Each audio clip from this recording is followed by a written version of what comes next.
Imagine um quarto vazio, sem nada, sem decoração, sem móveis, sem pintura, apenas ali um quarto que acabou de ser feito. Mas esse quarto você não sabe bem o que é, só a partir do momento que você começa a colocar os móveis. Na verdade, você escolhe o que vai ser aquele quarto. Pode ser um escritório, pode ser um quarto de visita, pode ser um quarto para você dormir, pode ser um quarto de despensa para você colocar ali algumas coisas. É você que vai dar o propósito daquele quarto. Quando você entende qual é o propósito daquele quarto, você começa a colocar os móveis, você começa a colocar ali uma decoração. Então, se é um quarto para você, você vai colocar a sua decoração, você vai pintar, você vai colocar seus móveis, a cama, porque você agora está colocando uma função naquele quarto, a partir do propósito que você tem para ele. Imaginem que o mundo também estava assim. A Bíblia diz que estava sem forma e vazio e havia trevas. Não tinha uma função.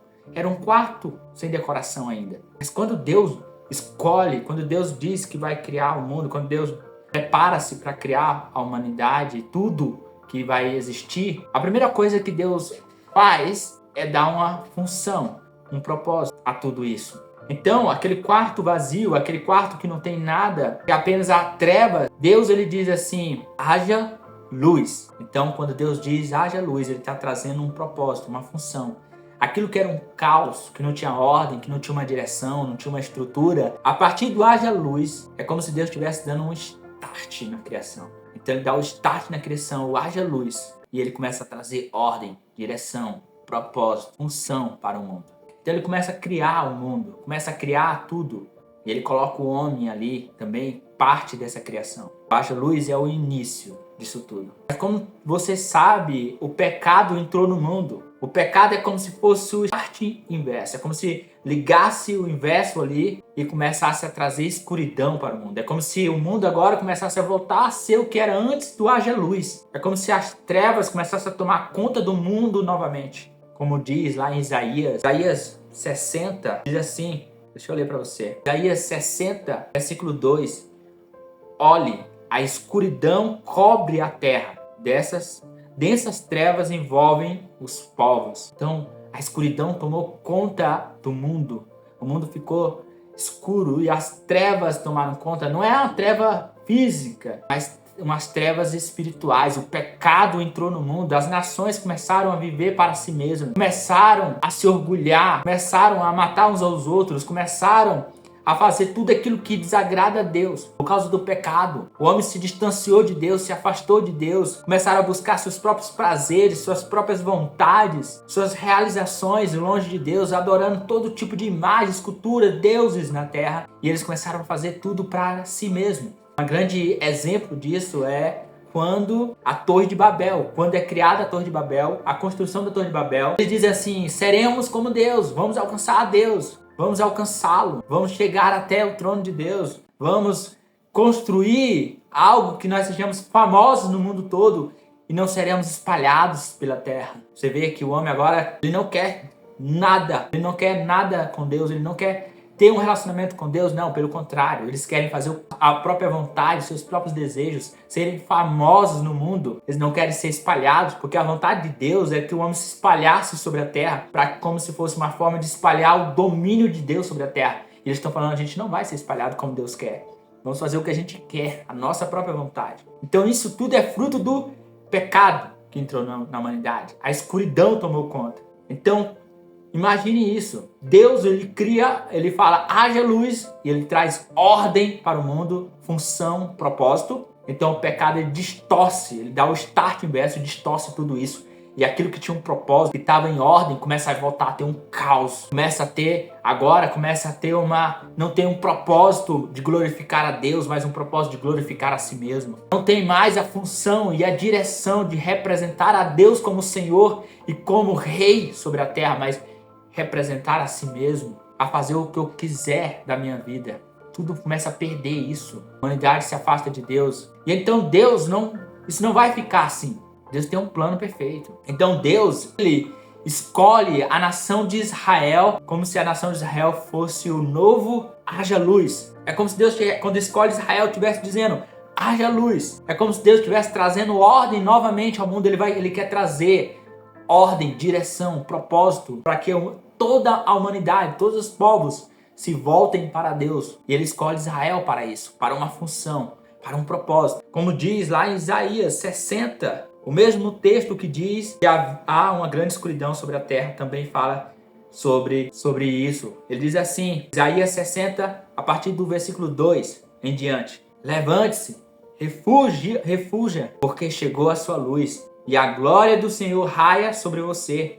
Olhe, a escuridão cobre a terra, densas trevas envolvem os povos, mas sobre você raia o Senhor, e sobre você se vê a sua glória. As nações virão à sua luz, e os reis ao fulgor do seu alvorecer. As nações virão no sentido de que as nações serão atraídas por essa luz. Então Israel é escolhido para atrair as nações a Deus. Israel é escolhido para ser a luz entre as nações, para viver um modo de vida totalmente diferente do que o mundo vivia. Israel era para viver um modo de vida que resplandecesse, que refletisse a glória de Deus, a santidade de Deus. Era para viver um modo de vida que as nações ao redor olhassem para Israel, falassem assim: tem algo diferente nesse povo. Esse povo, ele é abençoado. Esse povo, eles vivem de uma forma feliz. Esse povo, eles adoram um único Deus. Esse povo, eles procuram viver de um jeito diferente, um estilo de vida diferente. O que eles têm que nós não temos? Quem é o Deus que eles adoram? Quem é o Deus que eles servem? Então, aqueles povos seriam atraídos a nação de Israel para conhecer esse Deus que eles adoravam. E então, eles poderiam conhecer o grande e verdadeiro Deus. Porque os povos estavam adorando todo tipo de deuses. Eles não sabiam quem era o Deus verdadeiro. E Israel tinha o propósito de mostrar ao mundo. Através de Israel, o mundo poderia ver quem é Deus. Quem é o Deus Todo-Poderoso verdadeiro. Então ele é escolhido para ser essa luz, para tirar o mundo do caos, para trazer um propósito, uma estrutura, uma direção. Por isso que Deus dá os 10 mandamentos para Israel, dizendo assim: é isso aqui é a minha vontade. A minha vontade para vocês é que vocês vivam dessa forma, desse modo aqui.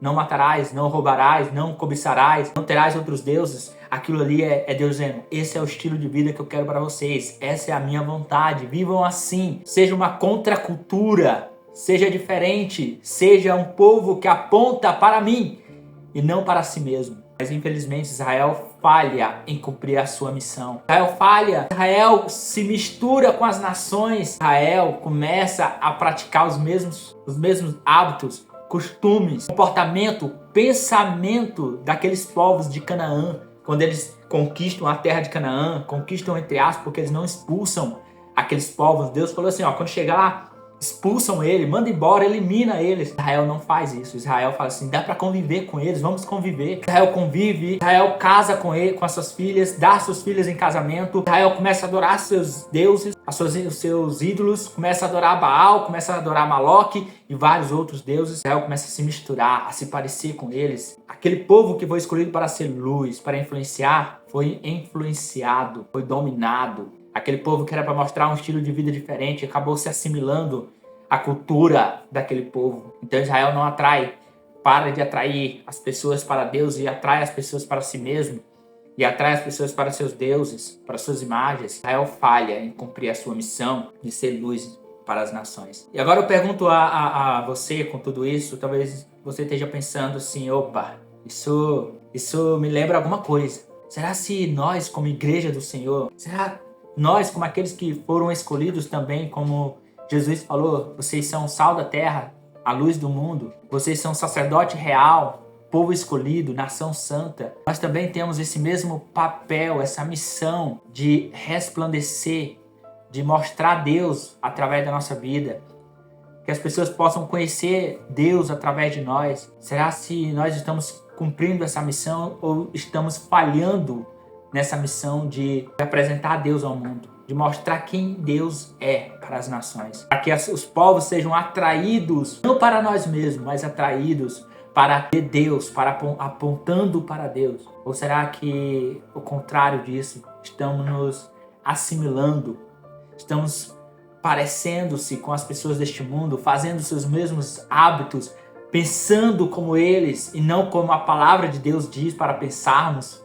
Nas coisas do alto, Em vez disso, estamos pensando, estamos sendo gananciosos, invejosos, cobiçando, mentindo, tentando puxar o tapete do outro, falando mal do outro, fazendo tudo aquilo, armadilhas. Ou quando tem um grupinho de amigos que está fazendo bullying, que está fazendo racismo com o outro, ou que está fazendo chacota e eu estou lá no meio deles sorrindo, brincando também. Será se aqueles que estão passando o pé, tentando passar o pé no outro, eu estou no meio, fazendo parte disso? Quais são os ídolos que eu estou adorando no meu coração também? Hoje, ídolos não é apenas imagem que eu posso tocar. Existem ídolos que são invisíveis. Pode ser uma pessoa, pode ser o seu pastor, pode ser a sua esposa, pode ser uma sua namorada, namorado, amigo, dinheiro, fama, querer tanto uma riqueza, querer tanto algo que aquilo tome o lugar de Deus, ocupa a maior parte do seu tempo, a maior parte da sua vontade, a maior parte daquilo que você é, que você tem.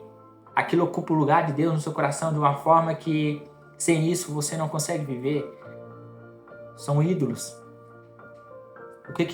Como nós temos vivido a nossa vida aqui na Terra? Será se nós temos... Isso eu falo por mim também. Isso é uma mensagem que eu quero levar para outras pessoas. Daquilo que Deus tem falado no meu coração. Será se nós somos uma contracultura nesse mundo? Ou somos apenas mais um entre uma cultura? Somos apenas mais um. A Bíblia fala que nós não somos deste mundo. Estamos neste mundo, mas não somos deste mundo. Não significa que eu tenho que me afastar das pessoas. Porque não tem como. A maioria das pessoas que nós convivemos são pessoas que não professam a mesma fé.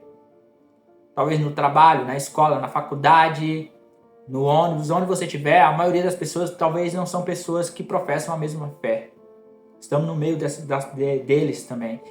Na verdade, não é sair de perto, se afastar totalmente e dizer assim, não vou caminhar com essas pessoas, eu não vou no meu trabalho falar com ninguém, vou ficar na minha. Não é isso. Na verdade, estar no mundo, mas não ser do mundo, é não aceitar as mesmas coisas que eles, aqueles pensamentos, aquelas mentiras, é não se comportar com comportamentos que vai contra a palavra de Deus.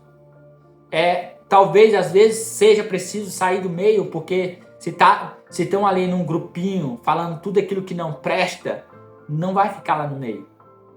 Mas isso não interfere de você ficar no meio ali de amigos que estão conversando coisas saudáveis e você está lá, não tem problema. Quando eu falo que poder ser diferente onde você está, é de você influenciar e não ser influenciado. É você estar lá, mas não deixar que eles moldem o seu pensamento, mas que o seu pensamento seja transformado pela palavra de Deus e que a sua vida, a minha vida, possa ser usada para ajudar outras pessoas a ser transformado e chegar a Deus. Você precisa ser uma ponte, eu preciso ser uma ponte que aproxime as pessoas de Deus. Facilite que as pessoas olhem para nós e queiram se aproximar de Deus. Não o contrário. Não ser uma pessoa que atrapalha as pessoas de chegar a Deus. Não. Quando você atrapalha, quando eu atrapalho as pessoas de chegar a Deus, na verdade, eu estou indo contra o próprio Deus, contra aquilo que Deus me chamou, contra quem eu sou. Tem muito cristão, em vez de ser uma ponte entre Deus e as pessoas, entre ajudar, facilitar, ser aquela pessoa que as pessoas olham e falam assim, eu quero conhecer teu Deus, eu quero conhecer Jesus, eu quero chegar mais perto dele. Em vez disso, tem pessoas que na verdade afastam as pessoas de Deus, que ela olha e fala assim, caramba, essa pessoa, se for para ser cristão como ela, se for para ser crente como essa pessoa, eu não quero. Então essa é a mensagem. Israel falhou na sua missão, Jesus não falhou. Jesus veio ao mundo, ele veio como a luz do mundo, a imagem perfeita de Deus, ele cumpriu a missão, ele obedeceu até a morte. E o que nós precisamos fazer como cristão é imitar Jesus, é seguir os passos de Jesus. É isso que nós precisamos fazer, seguir os passos de Jesus. E a partir desse momento, as pessoas começarão a seguir você, mas você segue os passos de Jesus. Então, se ela segue você, na verdade, elas estão seguindo os passos de Jesus. É assim que nós esperamos. Sejamos um exemplo de como Jesus já agiria, pensaria, como Jesus se comportaria se ele estivesse aqui neste mundo. Então, essa é a mensagem. Espero que você tenha gostado, que você tenha entendido. Então curte, comenta, se inscreva em nosso canal. Muito obrigado, Deus abençoe.